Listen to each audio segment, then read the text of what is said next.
I just tried to do another take of this and I started crying, guys. What's going on in the world? Okay. This week, Neptune moves into Aries, where later this year it will meet with Saturn in what astrologers call a conjunction, when two planets meet at the same degree in the sky.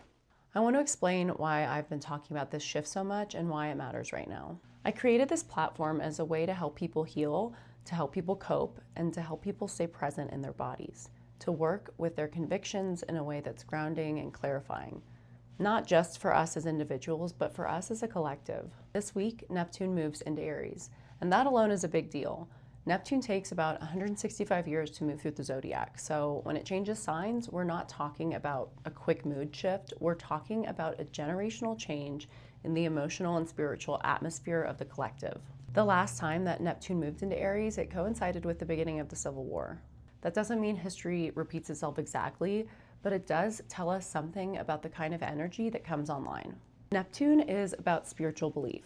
It governs ideals, and it's associated with religious and spiritual conviction. It's not the rules of religion, that's Saturn, and it's not the doctrines or philosophies of religion, that's Jupiter. What Neptune represents is the devotion to religion, the fog in what's real, the faith and the projection in what you see and what you value. Aries is urgent, fast, embodied, and reactive.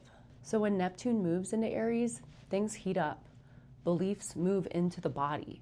People feel compelled to act, sometimes before things are fully understood. Now, what makes this moment different from the last time that Neptune was in Aries is that Saturn is meeting it. Saturn brings reality, consequence, structure, and accountability. So this isn't just belief without form. This is belief meeting limits. Ideals meeting responsibility, fantasy meeting consequence. To zoom out even further, in 2020, Pluto moved back into orb, meaning close enough to take on real energetic significance, to the same place it occupied at the birth of the United States. Astrologers call this a Pluto return. You can think of it like a Saturn return on steroids for the country. I'm sure many of you have heard of the Saturn return. Now, this energy moves incredibly slowly and doesn't resolve overnight.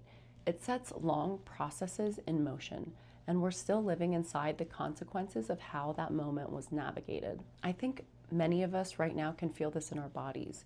The constant news cycle, social platforms, the speed at which things are escalating. If you're anything like me, it can literally make you feel sick or nauseous. That's not weakness, that's your nervous system responding to collective pressure. As Neptune moves into Aries, we head towards eclipse season. Things are going to heat up and move faster. I'm not saying this to scare anyone. I'm saying it because awareness matters. How we respond matters. And I'll be sharing more about how to ground and cope. I'm not even coping. And I'll be sharing more about how to ground and cope and stay present as this energy builds.